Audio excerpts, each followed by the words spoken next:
And welcome back to Holy Hypocrites, the new episode of It's Just the Bible, in which we conclude Genesis chapter 3, is live. It's up on the podcast apps and on YouTube and on the blog, nathanpolatsky.substack.com.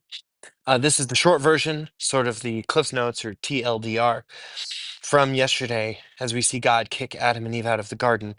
And it seems upsetting, it seems harsh that he would remove them, but as he explains himself in Genesis 3, God says that now that they know the difference between good and evil, now that sin has entered the world, they can't have access to the tree of life.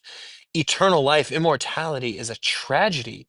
It is a cruel fate for the sinful because sin separates us from God, and we are created to desperately need closeness with God.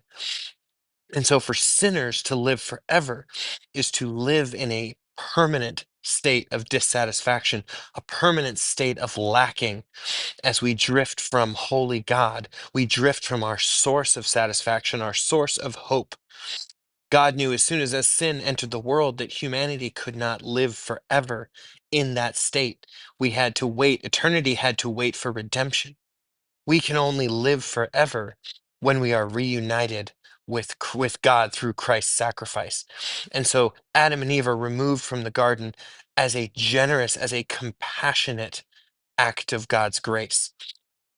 The celebration then is next week we're going to move into John chapter 1, and we're going to be introduced to the Word who from the beginning was with God and is God and becomes flesh to dwell among us and ultimately to redeem us to that great source of life and hope and salvation. So we'll look forward to that next week. Have a great weekend and a very, very happy Easter Sunday.